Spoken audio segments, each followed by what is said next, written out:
Ser podcast.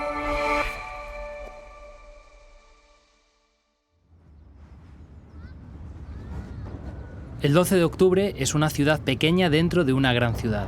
Y para que todo marche bien, muchas cosas tienen que funcionar a la vez. Luz, agua, suministro de oxígeno, el material, la limpieza, el personal. Y como en cualquier sistema complejo, los equilibrios son delicados. Ya estamos en la segunda quincena de marzo. Se ha decretado el estado de alarma y la cantidad de pacientes que recibimos está rompiendo esos equilibrios. La situación de una unidad afecta a todas las demás. Nosotros vamos a seguir el circuito que podría hacer un paciente. Primero llega a la urgencia, después pasa a la planta y termina en la UCI. Pero en realidad estaba ocurriendo todo a la vez.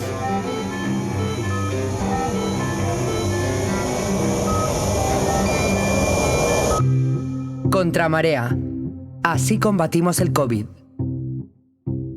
Episodio 2. Hemos estado contigo. En la pandemia, cada unidad tuvo algún reto especialmente difícil al que hacer frente.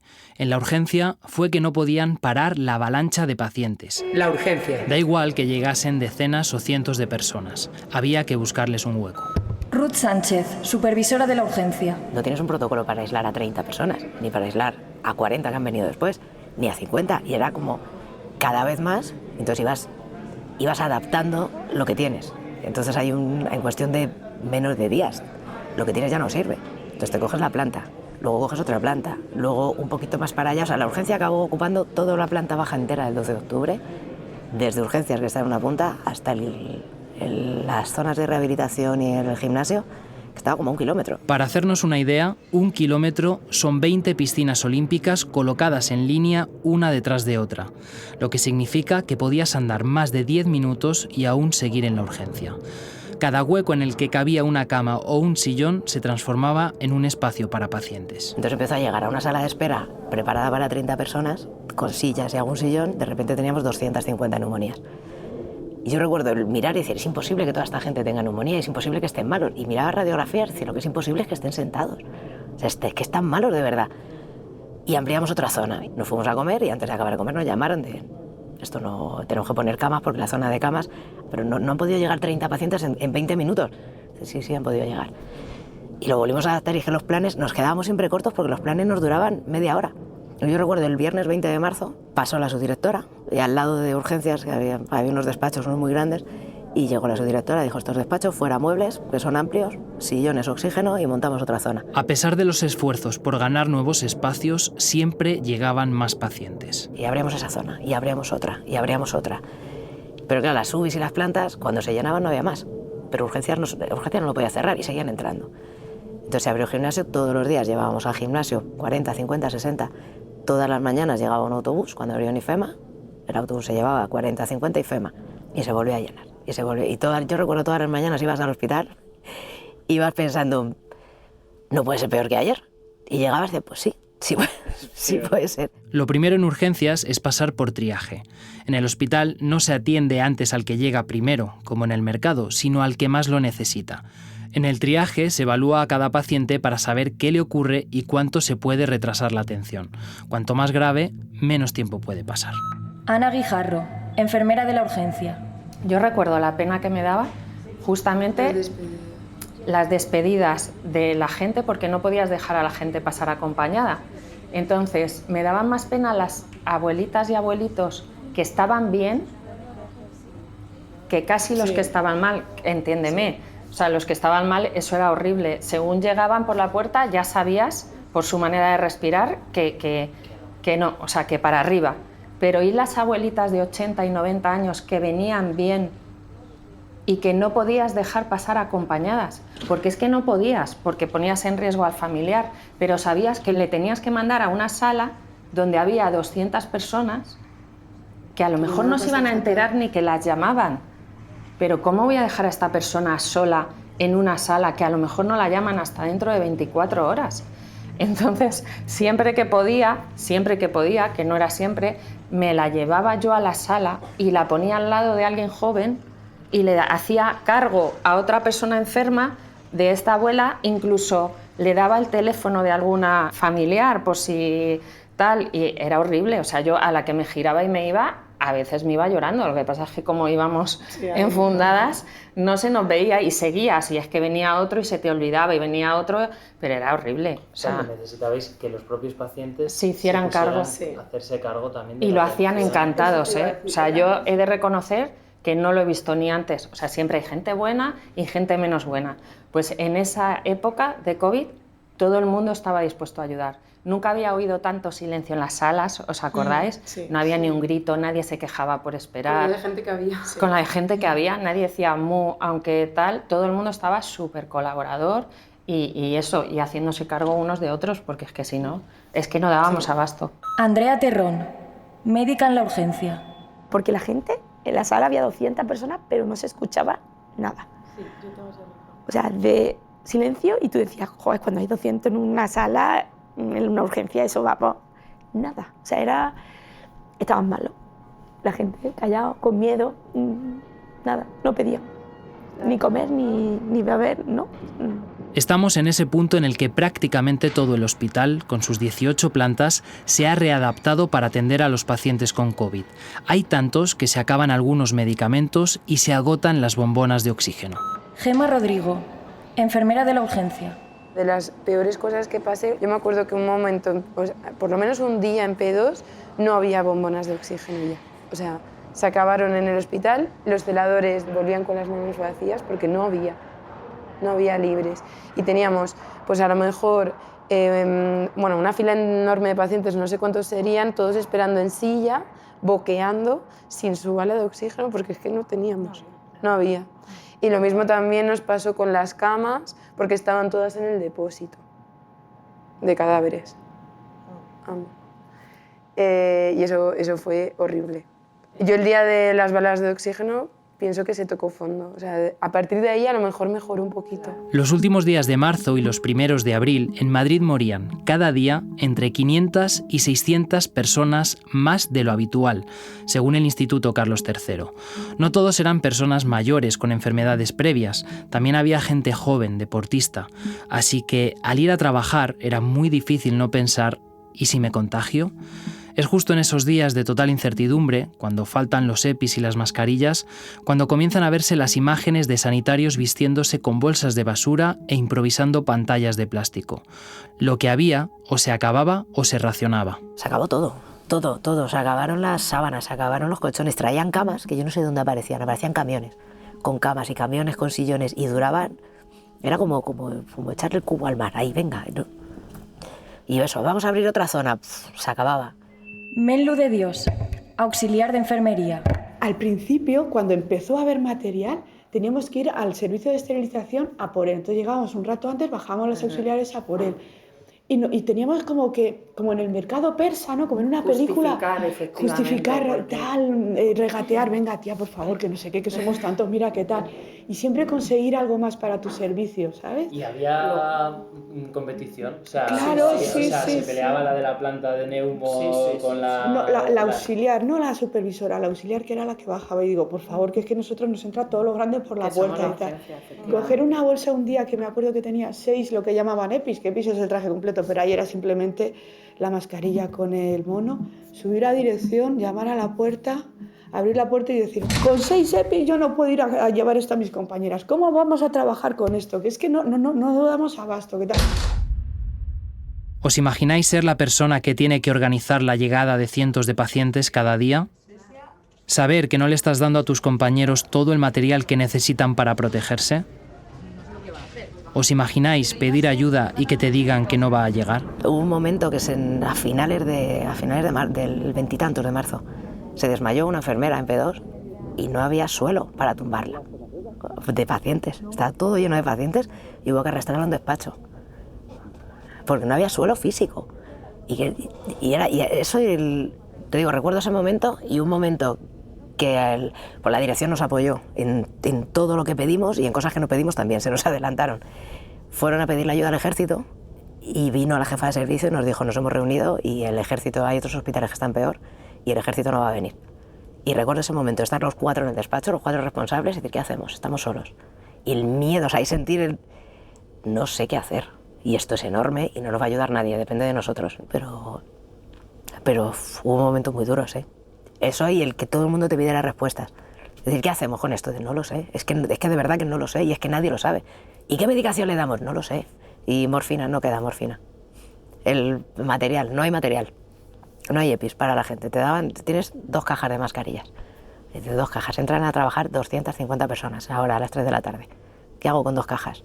Decía, pues no hay más. No le pasó. Pero era él, que es mi gente. O sea, mi gente, mi amiga, mi compañera, que no le pase nada. Yo, de hecho, no recuerdo haber tenido miedo de contagiarme yo. Era solamente a los demás, de que no les pase.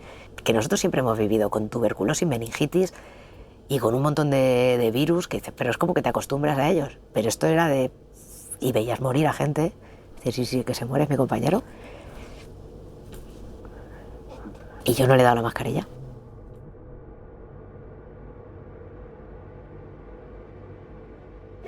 La planta. Después de la urgencia, los pacientes pasan a planta. Al principio, los contagiados iban a medicina interna o a neumología, pero en pocos días podían ingresar en todo el hospital. En la planta 12 de medicina interna, donde habían desalojado a los enfermos unos días antes del confinamiento, ya habían ocupado todas las habitaciones.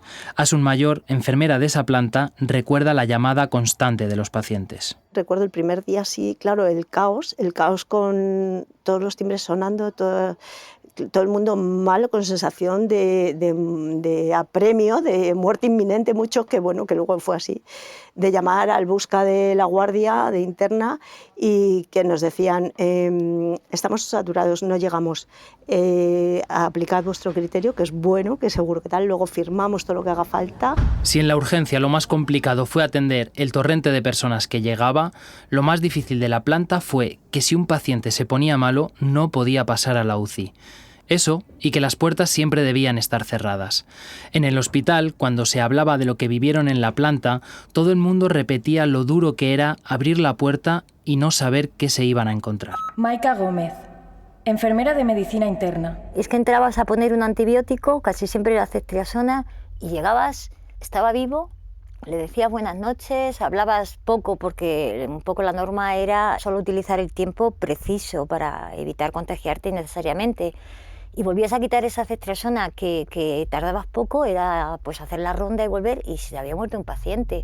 Entonces, para mí, que lleva más de 30 años en medicina interna, que siempre me ha dado tiempo a poner un Seguril si alguien se ahoga, o a poner un mórfico si tiene dinea, era la sensación de no saber absolutamente nada. Es decir, me he encontrado muerto, o sea, no me ha dado tiempo a actuar. Eso para mí fue totalmente... me desarmaba por completo, fue lo que más me desarmó. Medicina interna y neumología son los servicios que normalmente atienden las neumonías, pero no daban abasto para cubrir todos los ingresos de la primera ola. Como la actividad se había reducido a 0 para la mayoría de las especialidades, muchos médicos pasaron a las plantas para atender a los pacientes ingresados. También hubo cirujanos que sacaban analíticas en la urgencia y algunos que ayudaron a movilizar a los pacientes en la UCI, algo impensable en un hospital y que jamás pensé que vería. Uno de los médicos que dejó su trabajo habitual para ayudar con los pacientes COVID fue David Rafael de la Cruz, médico digestivo. Su trabajo habitual eran las endoscopias, pero de un día para otro tuvo que ver a decenas de pacientes con una enfermedad desconocida y que afectaba a los pulmones. Me encuentro una catástrofe. Me encuentro incertidumbres de que no sabíamos cómo contagiar. Allí la gente limpiaba las mesas, limpiaba los teclados, teníamos déficit de material. O sea, veíamos los pacientes con una bata de quirófano y una mascarilla, y alguno, pues su padre le había hecho una mascarilla especial. Yo recuerdo dejar pacientes, irme a las 3:30, 4, dejar pacientes bien, y al día siguiente habían fallecido. La media de ingresos en planta rondaba los 60 pacientes por día, pero hubo jornadas que llegaron más de 150. Un hospital pequeño de Madrid puede tener entre 100 y 200 camas, es decir, que en el 12 de octubre ingresaba casi un hospital entero cada día. Guillermo Maestro, médico internista. pasas de un ingreso a 1000. Entonces, eso a lo largo de una semana es muy rápido, es un cambio de plantilla continuo y, claro, requiere la gente dónde va, ¿no? Porque yo creo que en esta cosa nos ocurre en cualquier crisis, no hay nada peor que no tener organización o control. Yo recuerdo llegar a casa, conectarme con la VPN por la noche, hasta la 1 y pico de la mañana, ver ya están abiertos tantos controles para intentar dejar eso organizado, amanecer a primera de la mañana, a las 6, estar mirando ya qué controles habían abierto, para poderles decir dónde van, ¿no? Yo creo que no habría nada peor que estar a las 8 y no saber dónde tienes que ir. Todavía no conocemos cómo se trata esta enfermedad, así que el hospital decide crear un comité con varias especialidades que deberá acordar los tratamientos y elaborar unas guías para que los médicos de cualquier especialidad puedan atender a los pacientes con COVID. Javier Sayas, neumólogo. Lo fundamental es que la información que nos llegaba estaba poco basada en la evidencia y la única manera de tener algo homogéneo que no fuese chamanismo era que un grupo de gente con experiencia en otras áreas similares analizase lo que se iba publicando e hiciese recomendaciones asumiendo que el nivel de evidencia era bajísimo. Entonces, eso sí que se organizó bien, que era un comité en el que se analizaba lo que iba saliendo, pero claro, había un comité que incluía farmacia, incluía intensivos, incluía anestesia, incluía medicina interna, infecciosas, neumología, urgencias. Además de atender a los pacientes, de organizar el reparto de personal y de elaborar las guías, en todos esos días de locura, los equipos médicos se dedican a estudiar y a investigar. Antonio Lalueza, médico internista. Luego había otra parte también muy importante de vamos a intentar unificar toda la evidencia científica que va apareciendo en cada momento para intentar ver cuál es el tratamiento más optimizado que podemos ofrecer a estos pacientes en función de, lógicamente, la información que va apareciendo, ¿no? Y luego la importancia también de implicarte en estudios de investigación a nivel internacional, pues para intentar dar luz a esa falta de evidencia que teníamos en ese momento de la medicación. Era como estudiar arquitectura al mismo tiempo que construyes una casa. Puede parecer absurdo que dedicaran tanto empeño en investigar y leer lo que descubrían otros colegas mientras seguían llegando muchos pacientes y muy enfermos. Pero era un trabajo fundamental para dar el mejor tratamiento posible y para que tanto esfuerzo sirviese de algo. ¿Y os acordáis de los respiradores que el neumólogo Javier Sayas consiguió antes de que se cerraran las fronteras? Eran respiradores un poco especiales porque no necesitaban que el paciente estuviese sedado y permitían dar un tratamiento a medio camino entre la mascarilla de oxígeno y la intubación. El enfermo que no era candidato a entrar en la UCI, pero le tenías que dar algún tipo de soporte, no podías dejarlo. Y obviamente, conforme hubo más presión, pues esos criterios a veces se volvían más estrictos y teníamos que asumir enfermos que en otras circunstancias nadie dudaría que tendrían que estar intubados. Esos casos concretos eran los que mejor iban porque eran más jóvenes, etc. La otra parte que tuvimos un papel yo creo que muy importante fue en vaciar precozmente las UCIs en enfermos que en cuanto conseguían un mínimo de estabilidad no podían estar en una planta normal, salían con respirador pero salían con nosotros para facilitar eso y eso liberaba un hueco en el que luego podías meter a un enfermo intubado. Con estos respiradores, que ofrecían un cuidado intermedio, el hospital pudo tratar a pacientes que se habían quedado fuera de la unidad de cuidados intensivos y también liberar camas de críticos más rápidamente. Esto salvó la vida a muchas personas que se quedaron sin cama en la UCI. La UCI. Si les preguntas a los sanitarios que trabajan en críticos qué fue lo peor de la primera ola, muchos te dirán que la falta de camas. Las unidades de cuidados intensivos atienden a los pacientes con riesgo de morir a muy corto plazo por causas reversibles. Un infarto, un accidente de tráfico, una neumonía. Son unidades muy complejas, con muchos aparatos y donde se necesitan profesionales con una formación muy específica. Por eso allí no se podían abrir camas de UCI en cualquier espacio del hospital, a diferencia de lo que hacían en la urgencia. Iris Bautista, enfermera supervisora de la UCI. El hospital cuenta con un número de camas de cuidados intensivos, todo eso pues, se desbordó, obviamente. Entonces habilitábamos camas de intensivos en los quirófanos, en unidades que se transformaron en UCI, entonces requería muchos movimientos de camas, movimiento de espacios, el volver a ordenar una unidad o transformar una unidad que no tiene nada que ver con una UCI, que las necesidades, como digo, de un simple enchufe, oxígeno, tomas de aire, y ya no hablamos de monitores, respiradores, etcétera, de transformarlas y de decir de un día para otro o de una mañana a una tarde hay que abrir esta unidad y hay que sacar de aquí 4 camas de UCI. Las 4 UCIs del 12 de octubre se llenaron enseguida y cada hueco que se abría se ocupaba. Empezó a ocurrir como en las catástrofes. La necesidad de recursos era mucho mayor que la oferta. Había que elegir quién podía optar a estas camas. Judith Gutiérrez, médica intensivista. Yo recuerdo cómo entre nosotros empezamos a buscar herramientas para empezar a, bueno, pues a estimar o desestimar este tipo de pacientes, ¿no? Porque lo ideal es que hubiese habido un plan de servicio, ¿no?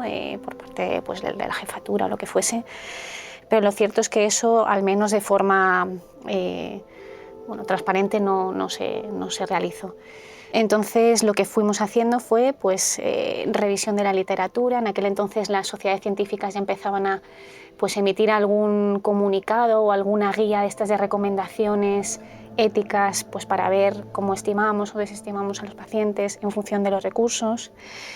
Recuerdo además con algún compañero pues, revisar el protocolo de la famosa gripe española del 19, ¿no?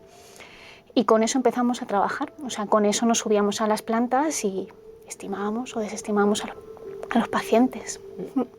Judith era residente, todavía estaba formándose en su especialidad, pero tuvo que asumir la tarea de valorar a cada paciente candidato a ingresar en la UCI. Tenía que asumir esta responsabilidad cada día. En el día a día, pues yo lo que hacía era eso, ir por las plantas,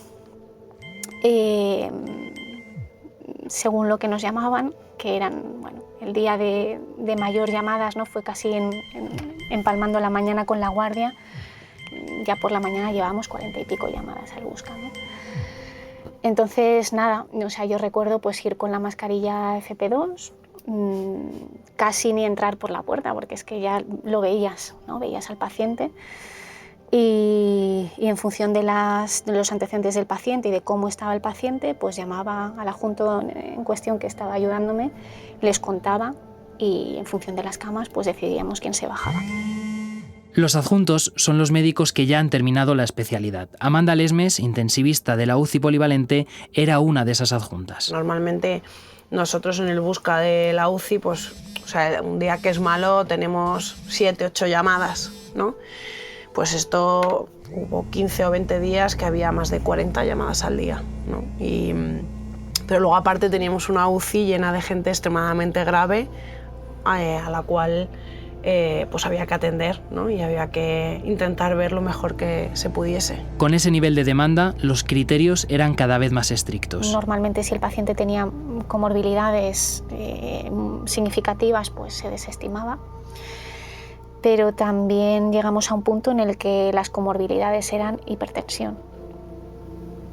Entonces, obviamente se tuvo que poner un límite de edad, pero ahí fue todavía mucho más restrictivo, ¿no?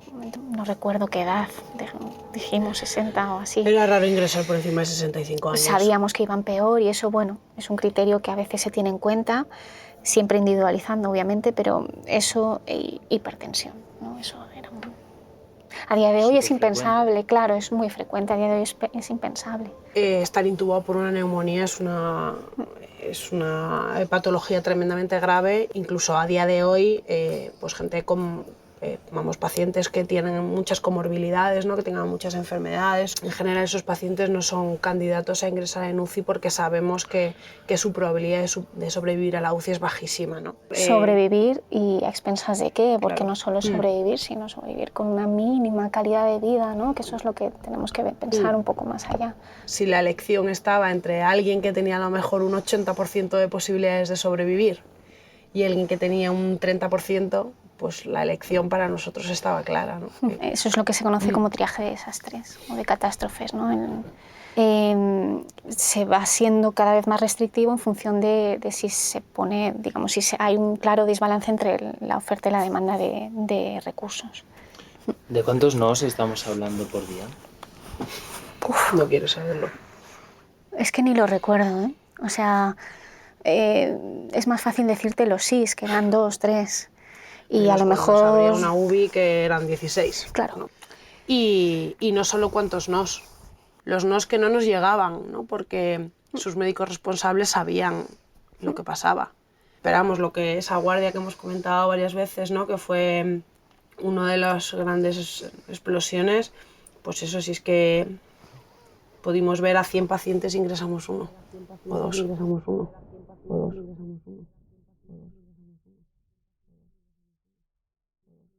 Además de la falta de camas, otra dificultad fue la cantidad de personal que llegó a las UCIs sin tener experiencia en intensivos. La primera vez que te pones delante de un paciente de este tipo, impone.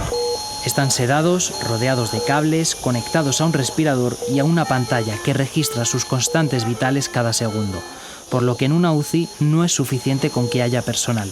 Además tiene que estar formado. Diego Montes, enfermero de la UCI polivalente. Pues ahí en esos momentos ya empieza a haber gente nuestra, compañeros, que los ves un día, te veo mañana y al día siguiente no aparecen y están con COVID. Y empieza a haber bajas. En esa guerra empieza a haber bajas y ya dices, ostras, no es solo ya la superación laboral que tenemos, sino que la gente que tiene experiencia al lado nuestro va cayendo poco a poco. Susana García, enfermera de la UCI polivalente. Mira, he estado revisando la planilla y desde el 6 de marzo al 3 de mayo no libré ningún día. Trabajé todos los días. Una mañana que fui a trabajar, que ese día doblaba además mañana-tarde, y me encontré a 2 compañeras, eran las 2 únicas personas que conocía, y en total de enfermeras allí éramos 10 enfermeras. Las otras 8 no conocía ninguna. Era gente toda nueva, pero nueva de nueva. Gente que venía de neonatos, gente que venía de consultas, gente que acababa de terminar la carrera y estaba allí y habían trabajado a lo mejor en una planta y solamente había 2 compañeras que habían trabajado en intensivos. Silvia Casaús es una de esas nuevas enfermeras que llegan desde una especialidad completamente diferente. Llegó a la reanimación, la unidad en la que yo trabajaba, el 16 de marzo. Después de un par de turnos en una UCI limpia, le tocó pasar a una sucia. Nunca había trabajado en críticos. Yo estaba trabajando en una clínica de estética, es decir, que no tenía nada que ver con hospital ni con críticos, entonces me llaman del 12 de octubre, me dan la opción de UCI, yo digo que no tengo ni idea y que nunca he trabajado en ese servicio y me dicen pues que no pasa nada, que no se puede hacer otra cosa, me refiero, que no hay opción de elegir. Yo empiezo un turno de noche, me explican cómo el funcionamiento de la REA, me explican un poco pues, lo básico para empezar y la noche siguiente que yo hago al día siguiente la recuerdo ya como la guerra. Estaban 2 veteranos y el resto éramos nuevos que no, solamente uno de los nuevos controlaba un poquito de UCI, pero el resto es que veníamos de otros servicios que no teníamos ni idea. Entonces, claro, los 2 veteranos, que eran Rosa y Alberto, yo los recuerdo vestidos con el EPI, que fueron los primeros que se vistieron, porque claro, eran los que más sabían de eso, y gritando, o sea, diciendo, por favor, que se vista alguien más. Y yo por dentro pensaba, es que no me quiera vestir, es que no tengo ni idea, o sea, es que no puedo hacer nada si me he visto, o sea, no puedo hacer nada ahí dentro. En un momento en el que se trabajaba por parejas, con una persona dentro de la zona sucia y otra organizando desde la zona limpia, era una putada que uno de los 2 no supiera qué había que hacer. Yo estuve trabajando los primeros días después del confinamiento. Sé lo difícil que era trabajar con tanta gente sin experiencia en una situación como esa. Pero después de 4 o 5 días de jornadas muy duras, al volver a casa, empiezo a tener carraspera y noto que he perdido el olfato. Por un lado, el miedo. Por otro, la sensación de culpa por fallar a mis compañeros. Nosotros tenemos un grupo dentro de la UBI, un grupo de WhatsApp donde pedíamos cambios y demás, entonces esa gente dentro de ese grupo anunciaba su baja. Hola chicos, lo siento, he dado positivo, lo siento mucho. Y esa frase de lo siento mucho se repetía muchísimo, era como que, no sé, a mí yo lo leía y decía, pero ¿cómo sientes estar de baja? O sea, haber cogido el COVID y sentían, porque es que los que nos quedábamos, porque hubo muy poca gente que nos quedamos durante todo el COVID, nos encontrábamos con que la gente que venía era gente como Silvia, gente que no tenía experiencia, gente por la que sufríamos, porque yo sufría por ella, porque ellos sufrían muchísimo. O sea, yo he visto gente, compañeros míos, que posteriormente he visto en otros servicios y demás, llorar sentados en el suelo porque no sabían actuar, la situación les superaba, no tenían los conocimientos, no tenían los medios, no tenían nada, se tenían que apoyar en nosotros y a nosotros nos veían superados, ya que estábamos superados. Cada lugar tuvo sus retos, pero hubo algo que fue difícil en todas las unidades. Entré a las 3 de la tarde y esto es muy fastidiado decirlo, pero a las 4:30 2 pacientes que tenía no tenía ninguno. Habíamos tenido que limitarlo, es decir, el paciente ya no tiene viabilidad y le vas quitando medidas para que fallezca, que en ese momento era en cuestión de nada. Me acuerdo que el médico que estaba me ayudó a apagar un respirador porque yo decía que no podía hacerlo. Me abrazó la supervisora, me quedé un poco fuera, estaba noqueado. Y al momento fue como decir, hostia, no, aquí no puede faltar un enfermero. Recibir un poco de shock y empujarme yo solo también dentro. Se me fue todo el tema emocional y para arriba. Esas camas, obviamente, necesitaban ya estar preparadas para otro ingreso. O sea, eso es lo jodido emocionalmente. Es decir, acabas de ver ahí una persona fallecer y tienes que prepararte otra vez para otro combate. En la normalidad, cuando un paciente va a fallecer, se prepara todo para que su familia y ellos puedan despedirse. No es fácil vivirlo, pero poner atención a los detalles es algo que consuela a los profesionales. Durante la primera ola de COVID no pudimos hacerlo.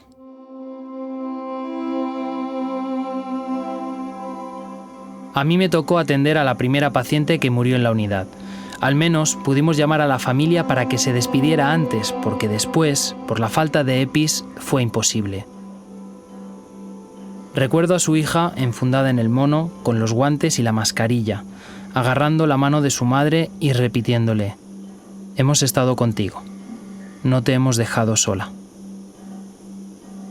Antes de que se fueran, les di la bolsa con sus pertenencias bien cerrada y les dije que no la abrieran hasta que pasara un mes. Cuando se marcharon, la anestesista me dio la orden de apagar el respirador. Me tomé unos segundos antes de despedirla.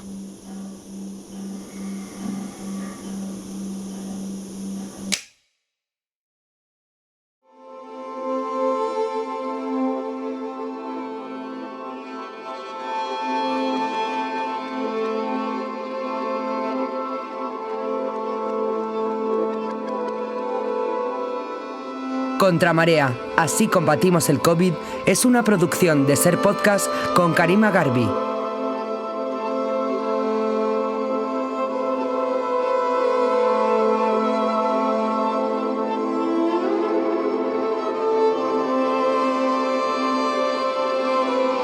Gracias a los profesionales sanitarios y, en especial, a los que generosamente han compartido sus recuerdos de aquellos días que nos cambiaron a todos.